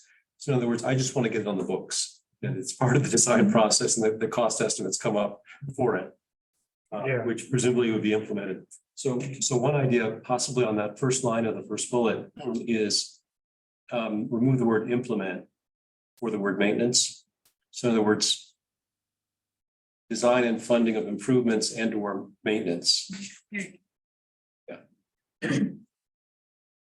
that's fine. And in talking to Brandon, it is on the books and we're actively talking to the Mile High Flood District and our maintenance team and open space staff about doing this. We want to do it too. But we don't want to just. We want to do it in a respectful way as well. We don't want to just show up tomorrow with bulldozers and say we have the right to do this and here we go. Well, that's exactly why, design and funding for improvements and or maintenance, it needs to be in the plan somewhere. Yes. That was the whole purpose of that one. Yep. Other comments? Comments from staff? I think we can work with what you've proposed there. Well, then, is there a motion to approve this draft language? We're just as a comment, we go into a final motion because there are other things here, particularly member Broughton's. So we can pull that up on some of your employer and I know you recused yourself last year. And I will. We have that language available, so it's just a question of timing. Is it better last year? We did that first, so we knew what you were recusing yourself from before we went into the main portion of the motion. Do you have that, Andy? Yeah, Karen, We did prepare that for you last year, or we did it on the fly in the meeting. email this to you, Okay, or is that the best way? yeah. you can email it. Or Chris, if you've got the PowerPoint slide. But if you just want to share it, I can. Yes. Stantec is actively involved in this project, so. 3, I think. Not the South Boulder. Well, Joe, how does the conflict with the recusal work if Amy's company is not involved in this project? She just recuses herself from the 3 project, like she can. Assuming she will vote in favor of what you're proposing here, she can do that, but then recuse herself from the 3. There may be projects in the water or. There you go. What we're going to share is, is relevant to the first paragraph. I'm not aware, I don't think any of them are still. I actually have a question about this recommendation. Yeah, just to see how to. I have How to do it. 8% explicitly stated in the first paragraph for the water Sorry. utility and the wastewater utility. After the first. Do we need to also state Yes, and rate adjustments to support 2024 revenue increases of 10% for the stormwater? That's a good point. Yes. yes.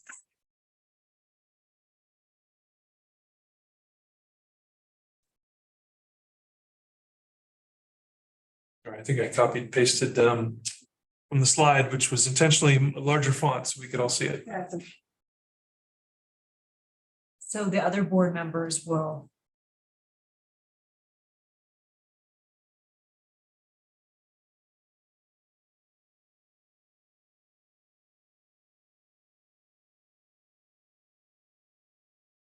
So was that, that doesn't seem to be the. These are the 3 projects that I need to recuse myself from. Yes, Um, and they are just in the water and the wastewater fund.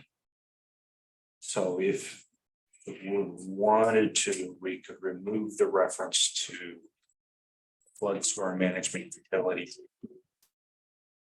fund from that one that Karen just posted up in there. Uses 80 from those 3 projects. And I know we've mentioned 3 and don't dispute that. We had listed last year 2 additional efforts that I think Stantec is or it's highly likely to provide support on. This was for our water resource and UE team. So that's why we have Albion Dam in here.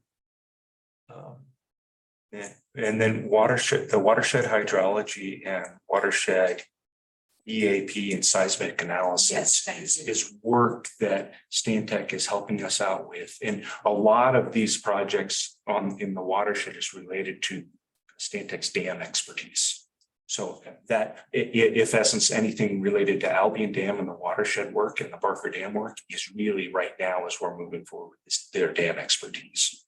And then the other set of projects at the WRF for the Water Resources Recovery Facility is Stantec is helping us out and working through the design process with several projects that are going on there right now that we're currently under contract. So this is kind of conservatively broad, but if it feels like too Better. much, we can strike a few of these. But And then would this be to replace the first paragraph or in addition to the first paragraph? I think what we would do is motion 1 would be what is now the second paragraph. And then there would be motion 2, which would be the first paragraph, which is all the other water and wastewater utility projects. And then potentially a motion 3, which is dealing with the storm and flood utility. And or some combination thereof is breaking them up into individual motions. And. Okay. because this way, I think the intent is, Amy can recuse herself from one motion, but participate in the others that apply.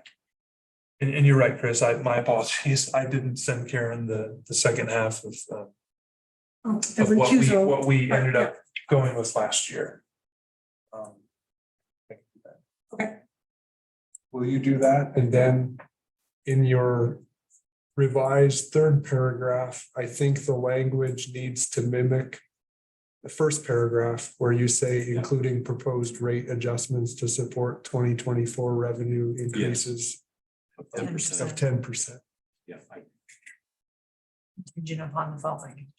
Yeah.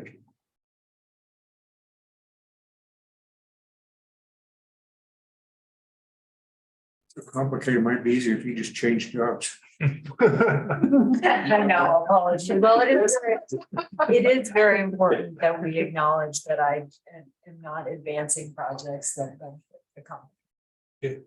We appreciate the transparency, and because of the expertise that's required of RAB members, it's not all that uncommon that we get somebody with active advisory roles projects. So this happens from time to time.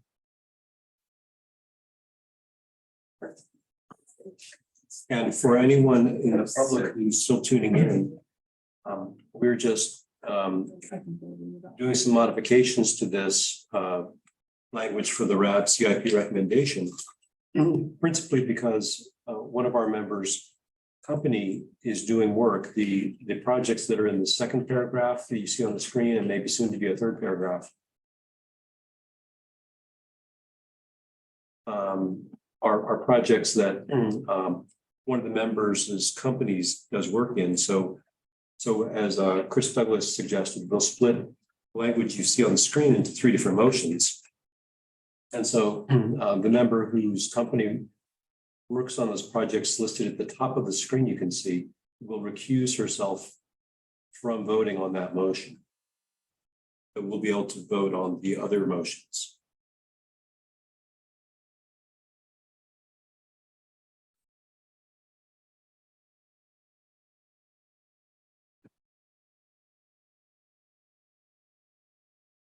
There's the 10%.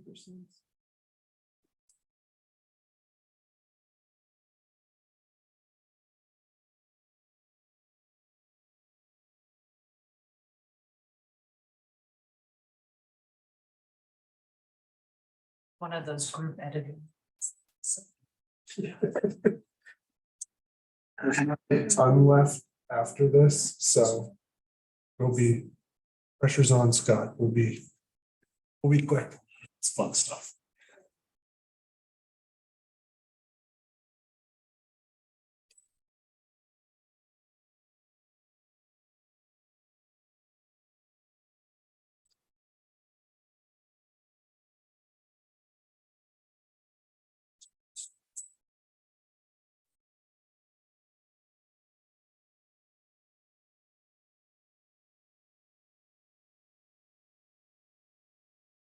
And I appreciate you taking the time to do this, and to bring all your knowledge to bear on it.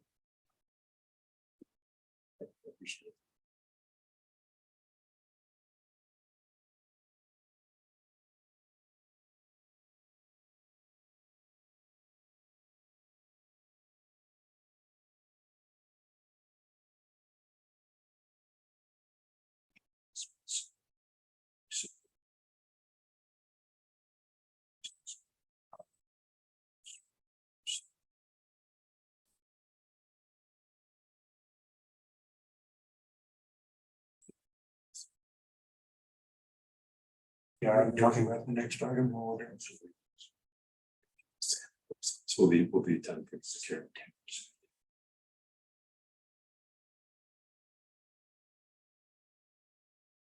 I'm just looking at the minutes from last July and what's being discussed. This is also.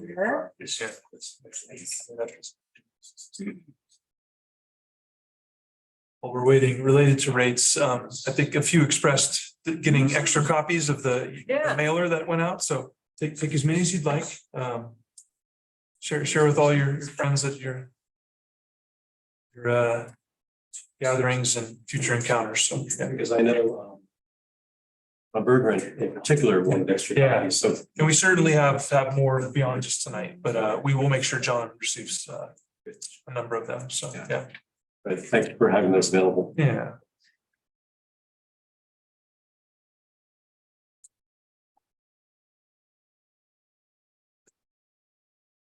So I think with this setup, we'll have three motions, right? First motion, second motion, third motion.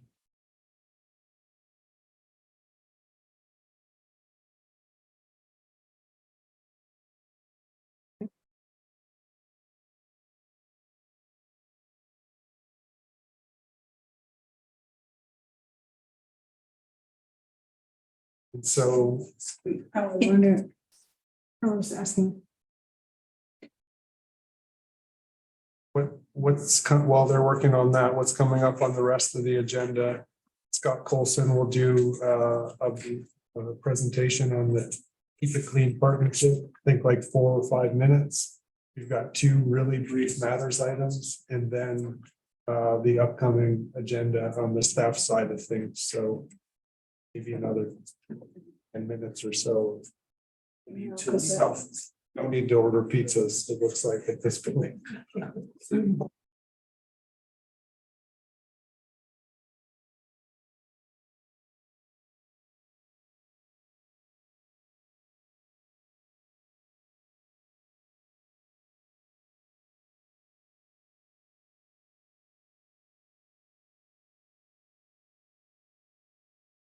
I think in the second motion, we need the remaining projects. It's missing. Because I think the goal here is Amy would recuse herself from motion 1. And she would be free to weigh in on motion 2. So I think the reason for singling out. That's what it said last year, remaining We need projects. to add the words remaining projects. Yeah, somewhere in motion 2. Yeah, so Karen, on motion 2, second line, improvements for the add remaining projects. here, Yes. Within Projects in the. Wastewater utilities. Chris, does that do it? I believe so. Yep. I think the way they did it last year was they said recommends that city council approve the remaining projects in the 2024.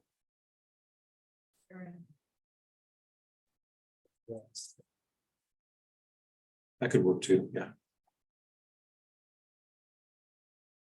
I think it's fine, what you do too. Should we go with it? Okay. Is there a motion among the board to approve motion 1 as written on the screen? I will make that motion. Second? Again. Okay, all in favor? Raise your hand.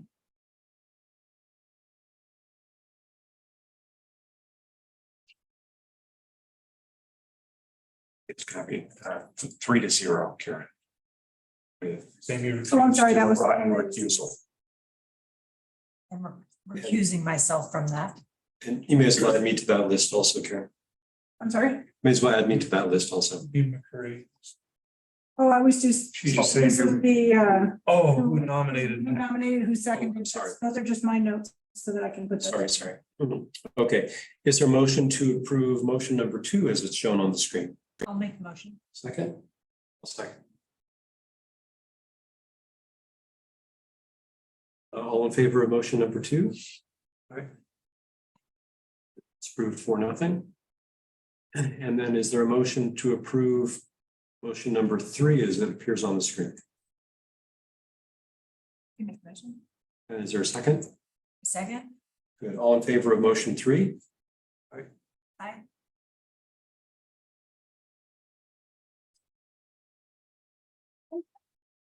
All right, then Karen, at the top, you might want to remove the words draft or proposed or whatever. Yes. I'll take this all and put it into the minutes. Great. So that-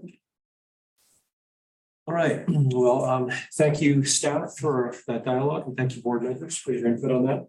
I think that concludes the agenda item 4 pertaining to the utilities capital improvement program. Let's move on to agenda item 5 then, which is an information item called an update on the Keeping It Clean Partnership, IGA. Great. Well, and thank you to the board for 3 months worth of work on the budget process of the CIP. Really appreciate the discussion and your work on that. The next item is the Keep It Clean Partnership intergovernmental agreement that is between neighboring municipalities, and it's related to coordination of stormwater permitting. It's an information item, so we're not asking any formal action of the board. It's really have a really brief presentation. There's not a lot of controversy or intensity or any associated with this item. And so the intention is to share with the board what we're doing, answer any questions that you might have, and concerns if you had them, and then we would carry that forward to city council when we brief that. And so Scott Colson is with us tonight. He's our water quality program compliance manager, and he will be leading the presentation. Scott. Thank you, Joe. Hello, board members and members of the public. I'm here to brief you on the Keep It Clean Partnership intergovernmental agreement renewal. As Joe said, this is just an informational item, so no action is necessary on your part. So the Keep It Clean Partnership is a regional organization formed through an intergovernmental agreement between the local governments in Boulder County. This is the mission statement of Keep It Clean Partnership, and essentially Keep It Clean's mission is to work on watershed health through collaboration of the local government agencies. As background, 2003 was a really important year. This was the year that the city was first issued its municipal separate storm sewer permit, or MS4 permit, by the Colorado Department of Public Health and Environment.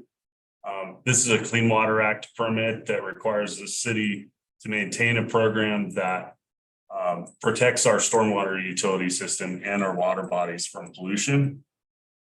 Also in 2003, and really born out of those MS4 requirements, Keep It Clean Partnership was first issued by the first IDA.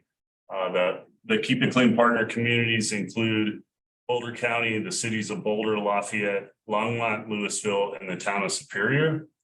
And since all the Keep It Clean communities have the same MS4 requirements, it's really more efficient and cost effective for us to collaborate on certain services and initiatives on a watershed scale. So analysis of the IGA itself, the proposed IGA is a renewal that includes updates to contractual language and general operation of the partnership. City's estimated cost over a 5-year period from 2023 to 2028 is approximately $45,000 per year for Keep It Clean group participation. And that contribution really delivers a suite of different benefits. For example, in education and outreach, Keep It Clean strives to provide us with consistent outreach content and visuals that create unified messaging across the watershed. That's really important to us because we want all communities saying similar things in a similar fashion and similar branding. It ends up being more powerful that way. It allows us to educate the community on water quality issues and to encourage desired behaviors, for example, picking up pet waste and reducing fertilizer use. In terms of trainings, Keep It Clean, it's really broadening the reach of training opportunities to serve public works professionals from the city of Boulder and beyond. In the wake of the Marshall Fire, for example, Keep It Clean Partnership hosted this post-fire erosion and sediment control training where national experts were brought in to teach local professionals about fire mitigation and different techniques. It was particularly helpful to us because we were able to recap the city's response to the 2022 NCAR fire and really learn some things that we can do better and will do better the next time.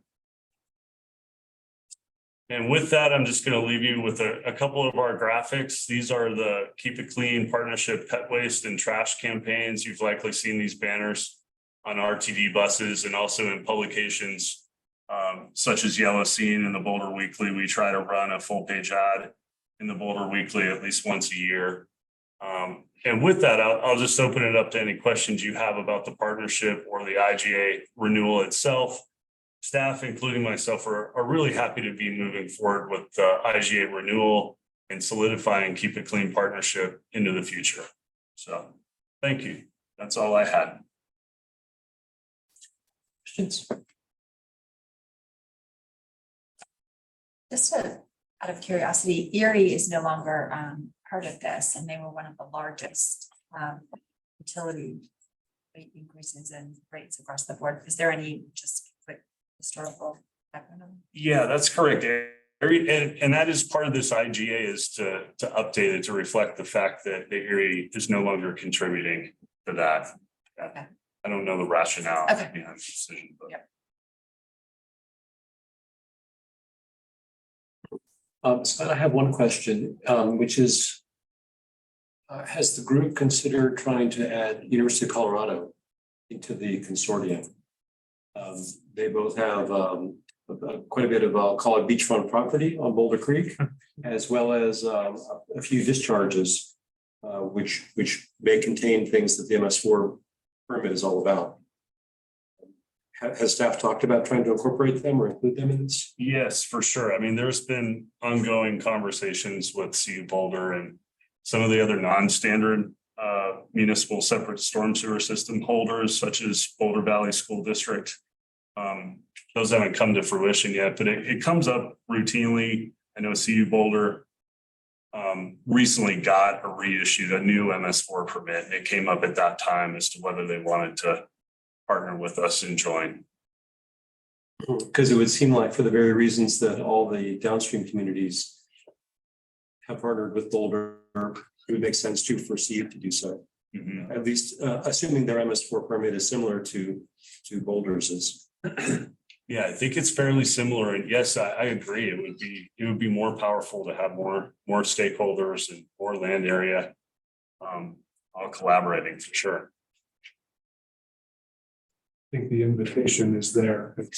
We've been encouraged to join, but have it today.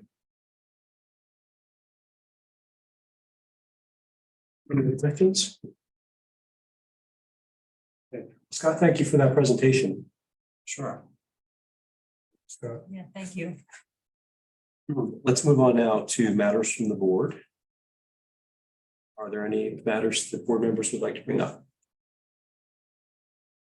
I think so. I have nothing this time around, although I would like to maybe ask, I don't think I brought this up last month, but I intended to, I'm aware that there's cloud seeding that occurs in the watershed. And I'm curious if there have been any studies, and often cloud seeding involves silver nitrate as the condensing particulate. And I'm wondering if the city has done any sampling of whatever that seeding material is once it falls onto the watershed.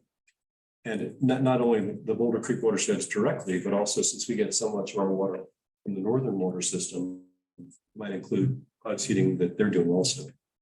And just perhaps at an upcoming meeting, if someone could report back on that, just has anyone looked into it? If so, are there any detected levels of those constituents in the water? Yeah, and I had asked Kim Hutton about that a while ago, and miraculously I found that exchange while you were talking. And she indicated that the city's not involved in any cloud seeding efforts, and that our water resources staff have met with the St. Vrain Water Conservancy District. So to learn about their operations, and they apparently provided some data that showed that there wasn't a water quality concern. But we haven't done a deep dive to verify that on our own. How common is that? I mean, how frequently is that being done? I don't know where. I'm not sure. I'd have to follow up on that. And it caught my attention because sometime in the spring I saw an article that said Northern Water was doing up its cloud seeding activities. And I thought, well, gee, we get some of our water from their watershed and we ought to know what's in our water. So is the thinking then from Kim Hutton being that no further follow-up needed, or? I don't think it's something that we've done a deep dive into. But it sounds like we do have awareness and have looked into it. I can ask her if we're planning to discuss it any further, or if we're aware of anything coming up at northern conferences or whatever there might be where that's going to be discussed, and let you know. Okay. Thank you. I don't believe there are any other matters from the board. So then why don't we move to the next agenda item, matters from staff? Perfect. As I mentioned a few minutes ago, we have two quick items. The first will be led by Joanna Bloom. I think she has one PowerPoint slide, and it is a regulatory matter regarding lead service line inventory. So she'll cover that, and I asked her to add a slide for me on wastewater COVID testing that I'll cover when she's done. Great. Thanks, Joe. Can you all see the slide okay? Yes. All right, great. So I'm Joanna Bloom. In addition to being the technical host, I also manage the water quality work group. And so I'm standing in for our manager who's out this week. So the graphic that you're looking at right now is something I stole offline, but it's really just to show you the difference between the private property and the public responsibility to the degree that it informs this matter. So as Joe mentioned, we have a regulatory update because of updated Environmental Protection Agency regulations. Water providers nationwide need to know whether lead service lines are present in their distribution systems. And that includes knowing what's on the utility side and what's on the customer side, up to the point where the private line enters into the structure. So Boulder is subject to these regulations and has started conducting an inventory of lead service lines. Initially, that includes a records research to eliminate buildings constructed after 1988, and also reviewing ordinances and other local regulations that would have prohibited lead pipes. The inventory will also include customer outreach to let folks know that they can have their lines assessed if that's their preference. And then lastly, we'll likely have to do some excavation in some instances to confirm pike composition. So we're mainly here to let you know that this effort is beginning. We'll know a lot more information as we go. And we'll know a lot more specifically about what it'll entail after we do this initial records research. We've just started it. Any digging wouldn't happen until the fall. And then once we have a better idea of what we're dealing with, we'll have to develop a replacement plan by October 2024 as needed. So that's kind of the specifics of the inventory. I do want to say that we don't really anticipate that we'll find much. We don't have any known lead lines in the public service portion of the distribution system. It's the private lines that we're more looking at. Of course, we'll look at the whole thing and we'll communicate out what we find. And really, we just wanted to let you know because this can be a controversial topic. And so we wanted to give you a heads up that we're just now launching it and have some work to come. So we're also doing a similar heads up to City Council in the next month or so to make them aware. And as we know more details, we can report out to you and answer any questions you might have about the program. So that's my quick overview, and happy to answer any questions if you have them. Anytime you say the words lead and water together, people think about Flint, Michigan and the difficult situation there. This is not that. But because those words are put together, I thought it was good for the board to know. That's a work plan item that we'll be working on. Questions? Yeah. Thank you, Joanna. Great, thank you. And if you can flip to the next slide, occasionally we have briefed the board on wastewater testing that we do at our wastewater treatment plant for the presence of the COVID virus. And as the pandemic has started to wind down and lose interest, and I just know in my own circles, people are less inclined to do testing and reporting, which was relied upon heavily during the pandemic. A lot of municipalities in the state are doing wastewater testing. And the graphic that you see here goes back to goes back to 2020 up through current.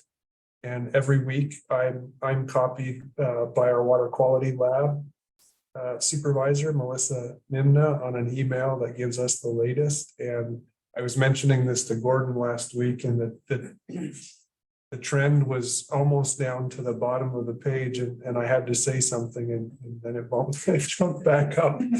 But if you look at some of the huge spikes that occurred in 2021 and 2022, it really has been trending in a positive direction. So just wanted to share that with the board. And Lauren, this may be the first time you're seeing this, but this is something that we do.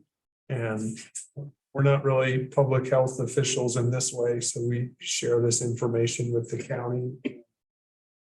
And in our own organization, people look at it and process it, especially during the heart of the pandemic as they were considering masking and those types of things. This was valuable data. So just wanted to share that. And the correlation between the wastewater treatment plant COVID concentrations and then the brown line and the blue line, the reported cases, is almost a perfect fit for the first half of the chart. And the reason why it's not, I believe, not a perfect fit in the latter half of the chart more recently is because testing has gone to almost zero. Yeah. Yeah. I think that's the only reason why there's not still a correlation. That's for sure the believed reason, or fundamentally is people are just disinterested or not participating in the traditional public health testing like they did initially. But the brown line does reinforce that it's still a thing and it's still out there. So I think, Joanna, you can take the presentation down, and if the board wishes, I can move to upcoming agenda. Yes, please do. Yep. So just briefly on that, in August, we don't have anything planned or prepared. In the last several years, it's been a kind of a gap month for us. So there's no meeting proposed or no need to have one. Then September, we'll have an action item and water conservation program update from our water resources team. And John Bergeron has been supporting that effort and working with us on that. And then tentatively in October, I penciled in water quality updates, which we have typically done in the late summer, early fall every year. I would say that's quite a ways out, and whether or not we will do that in this way remains to be seen, but that's what we see on the horizon. And that's what I have. Good, thank you. Are there any questions or comments from the board on anything? Well, within that, could I ask for a motion to adjourn? That motion? And second. All right, all in favor of adjourning our meeting? Aye. Aye. Right, with that, the Water Resource Advisory Board meeting is adjourned for tonight. Thank you all. And thank you for those of you who tuned in and who gave public comment tonight. Much And appreciated. thank you. Thank you a lot, all of you. Thanks a lot.